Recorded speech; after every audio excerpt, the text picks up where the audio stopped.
السلام علیکم friends, welcome to history house. دوستو، ٹائٹینک ڈوب رہا تھا۔ سب سے پہلے خواتین اور بچوں کو لائف بوٹس میں ڈالا جا رہا تھا۔ ایسی ہی ایک کشتی میں ایک چھوٹا بچہ، ایک کمسن لڑکا اور ایک عورت بیٹھے تھے۔ کشتی کو پانی میں اتارنے سے پہلے کشتی پر سوار افسر نے پکارا کہ جہاز پر کوئی خواتین رہ گئی ہے۔ کوئی سامنے نہیں آیا۔ ایک اور افسر نے پوچھا کہ کیا کوئی عورت باقی ہے۔ پھر ایک عورت سامنے آئی اور کہنے لگی کہ میں اس جہاز کی مسافر نہیں ہوں بلکہ یہاں کام کرتی ہوں۔ افسر نے ایک لمحے کے لیے اس کی طرف دیکھا اور کہا کوئی مسئلہ نہیں، لیکن تم ایک عورت ہو، کشتی میں تمہارے لیے جگہ ہے۔ آخری لمحات میں وائلٹ کی قسمت بدل گئی۔ اسے لائف بورڈ میں جگہ مل گئی اور اس کی وجہ سے اس کی جان بچ گئی۔ یہ پہلی بار نہیں تھا کہ وہ کسی بحری جہاز حادثے میں زندہ بچ گئی تھی، اور نہ ہی یہ آخری موقع تھا۔ مگر آپ سب سے پہلے گزارش ہے کہ اگر آپ نے اس چینل کو سبسکرائب نہیں کیا تو اس چینل کو سبسکرائب کریں اور ساتھ میں دیے ہوئے بیل آئیکن پر کلک کریں، جس سے کہ آپ کو مزید نئی ویڈیو کے نوٹیفیکیشن ملتے رہا کریں۔ ٹائٹینک اپریل 1912 میں ڈوبا تھا۔ ٹائٹینک جہاز حادثے کے ایک سال بعد شائع ہونے والی کتاب دی ٹروتھ اباؤٹ ٹائٹینک میں بیان کیا گیا ہے۔ کچھ حوالوں میں یہ ذکر بھی ملتا ہے کہ ٹائٹینک پر غیر سفید فام افراد نے جہاز کے افسران سے کہا کہ وہ نرس وائلٹ کو لائف بوٹس میں بٹھائیں۔ وائلٹ کو تاریخ میں سنکنگ شپ یعنی ڈوبتے ہوئے جہازوں کی ملکہ کے نام سے جانا جاتا ہے۔ وائلٹ ایک نرس تھی اور وہ اس دور کے حیرت انگیز اور سب سے بڑے جہاز پر سفر کر رہی تھی۔ وہ شاندار جہاز تو ڈوب گیا لیکن وائلٹ کو کچھ نہیں ہوا۔ یہ وائلٹ جوزف کی کہانی ہے۔ وائلٹ کی بائیوگرافی 1998 میں شائع ہوئی تھی۔ اسے جان میکسٹن گراہم نے لکھا تھا۔ تب ہی دنیا کو معلوم ہوا کہ وائلٹ نہ صرف ٹائٹینک بلکہ 3 بڑے بحری جہاز حادثوں میں بچ نکلی تھی۔ وائلٹ ایک معمولی خاندان میں پیدا ہوئی تھی جو ہجرت کر کے ارجنٹائن چلا گیا تھا۔ خاندان میں سب سے بڑی بیٹی ہونے کے ناطے وائلٹ پر جلد ہی کچھ بہن بھائیوں کی پرورش کی ذمہ داری آن پڑی تھی۔ ان کے والد کا انتقال وائلٹ کی کم سنی میں ہوا تھا۔ اس وقت ان کی والدہ ایک جہاز پر بطور نرس کام کر رہی تھیں۔ کچھ عرصے بعد ان کی ماں بھی بیمار پڑی اور انتقال کر گئیں۔ جب ٹائٹینک ڈوبا تو وائلٹ اس وقت صرف 25 سال کی تھیں۔ انہوں نے اپنی زندگی میں کل 40 سال تک بحری جہازوں پر کام کیا اور اسی عرصے میں انہیں بہت سی مشکلات کا سامنا کرنا پڑا۔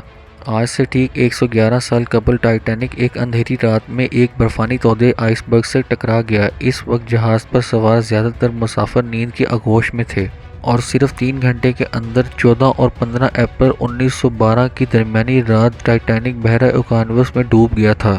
وہ جہاز جس کے بارے میں کہا جاتا تھا کہ وہ کبھی نہیں ڈوبے گا، نہ صرف چند گھنٹوں میں سمندر میں غرق ہو گیا بلکہ اس حادثے میں 1500 کے قریب افراد بھی ہلاک ہوئے تھے۔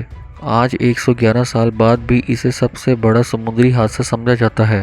ٹائٹینک پر حفاظت کا سختی سے نفاذ کیا گیا تھا۔ اس تباہی میں اتنے زیادہ لوگوں کی موت کی ایک وجہ یہ تھی کہ جہاز میں لائف بوٹس ناکافی تھی۔ اس رات کی تفصیل کتاب Titanic survivor newly discovered memories of Violet Joseph میں ہے۔ اس میں وائلٹ کہتی ہیں کہ ایک لمحے کے لیے مکمل سکون تھا، چاروں طرف گہرا سیاہ اندھیرا تھا اور پھر اچانک ایک زوردار دھماکہ ہوا۔ میں اسے کبھی نہیں بھولوں گی۔ ہمارا جہاز برفیلے سمندر میں ڈوب رہا تھا۔ ایک افسر نے مجھے ایک بچہ دیا اور مجھے لائف بوٹ میں سوار ہونے کو کہا۔ اس وقت میں غیر سفید فام سیاحوں کو سمجھا رہی تھی کہ لائف جیکٹ کیسے پہننی ہے اور لائف بوٹ میں کیسے سوار ہونا ہے۔ میں اس بچے کے ساتھ لائف بوٹ میں سوار ہوئی جو مجھے سونپا گیا تھا۔ جہاز پر ہر طرف افراتفری تھی، اس لیے بچے کی ماں کا پتہ نہیں چل سکا۔ وائلٹ نے لکھا ہے کہ حادثے کے بعد ایک دوسرے جہاز نے لائف بوٹس میں سوار کچھ لوگوں کو بچایا اور ہمیں نیو یارک لے آیا۔ وہاں ایک عورت نے میرے ہاتھ سے بچہ چھینا اور کچھ کہے بغیر روتے ہوئے وہاں سے بھاگ گئی۔ اگر ایسا واقعہ کسی اور کے ساتھ پیش آتا تو وہ جہاز کا سفر ہمیشہ کے لیے ملتوی کر دیتا، لیکن وائلٹ نے ایسا نہیں کیا۔ ٹائٹینک کے ڈوبنے سے 1 سال پہلے وائلٹ ایک اور جہاز کی تباہی کے دوران بھی اس پر موجود تھی۔ ٹائٹینک اکیلا جہاز نہیں تھا۔ اس جہاز کو چلانے والی company white star line company نے 20ویں صدی کے آغاز میں 3 جہاز بنانے کا حکم دیا تھا۔ اولمپک بھی اسی کمپنی کا جہاز تھا۔ ٹائٹینک کی تعمیر سے پہلے یہ دنیا کا سب سے بڑا، سب سے پرتعیش مسافر بردار جہاز تھا۔ یہ جہاز 20 ستمبر 1911 کو برطانیہ کے جنوبی ساحل سے روانہ ہوا اور کچھ دیر بعد ہی برطانوی جنگی جہاز HMS سے ٹکرا گیا۔ خوش قسمتی سے اس تباہی میں کوئی جانی نقصان نہیں ہوا، تاہم جہاز کو بڑا نقصان پہنچا اور ڈوبنے سے بچ گیا۔ جہاز کو واپس ساحل پر لایا گیا کیونکہ یہ ساحل سے زیادہ دور نہیں تھا۔ جہاز کو چند دنوں کی مرمت کے بعد دوبارہ لانچ کیا گیا وائلٹ نے 8 ماہ تک اولمپک پر کام کیا اور پھر انہیں ٹائٹینک پر منتقل کر دیا۔ ٹائٹینک کی تباہی کے بعد وائلٹ نے اپنی زندگی میں زیادہ سے زیادہ لوگوں کو بچانے کا فیصلہ کیا۔ اس نے نرسنگ کی تربیت حاصل کی۔ سن 1916 میں ٹائٹینک کے ڈوبنے کے 4 سال بعد وائلٹ برطانوی ریڈ کراس کے لیے بطور نرس کام کر رہی تھی۔ اس وقت پہلی جنگ عظیم زوروں پر تھی۔ بہت سے مسافر بردار جہاز فوجیوں کی نقل و حرکت اور فوجیوں کے علاج کے لیے موبائل ہسپتال کے طور پر استعمال ہوتے تھے۔ وائٹ سٹار کمپنی کے برٹینک جہاز کو موبائل ہسپتال میں تبدیل کر دیا گیا۔ جنگ کی وجہ سے سمندر کے پانی میں کئی سرنگیں بچھا دی گئیں۔ برٹینک ایسی ہی ایک سرنگ سے ٹکرانے کے بعد ڈوب گیا۔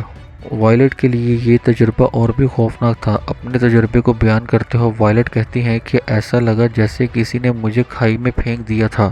میں کچھ نہیں دیکھ سکتی تھی۔ میں کسی طرح پانی سے اوپر آئی اور سانس لینے کی کوشش کی۔ میرے ناک اور منہ سے پانی بہہ رہا تھا۔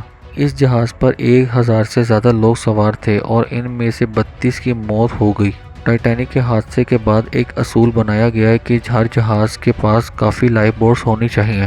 برٹینک پر سوار 2 لائف بوٹس کو وقت سے پہلے لانچ کر دیا گیا۔ جہاز کو چلانے والے پانی کے اندر پنکھے نہیں رکے، چنانچہ کشتی میں سوار افراد پنکھے کی طرف کھنچتے چلے گئے اور ان سے ٹکرا کر ٹکڑے ٹکڑے ہو گئے۔ قسمت نے ایک بار پھر ان کا ساتھ دیا۔ وائلٹ کو ایک اور لائف بوٹ نے پانی سے نکالا اور وہ زندہ بچ نکلی۔ تینوں بار وائلٹ کو ایسا لگا جیسے ان کا آخری وقت آ چکا تھا، لیکن ان کی موت کا وقت نہیں آیا تھا۔ سن 1920 میں انہوں نے دوبارہ وائٹ سٹار لائن کے لیے کام کرنا شروع کیا۔ زندگی میں اتنے خطرناک واقعات کے باوجود انہوں نے سمندر کو کبھی نہیں چھوڑا۔ وہ 40 سال تک بحری جہاز پر خدمات انجام دینے کے بعد 62 سال کی عمر میں ریٹائر ہوئیں اور 1971 میں 80 سال کی عمر میں انتقال کر گئیں۔ پسند آنے کی صورت میں اس ویڈیو کو لائک کریں، دوستوں کے ساتھ شیئر کریں۔ ملتے ہیں ایک اور نئی ویڈیو کے ساتھ، تب تک کے لیے اللہ حافظ۔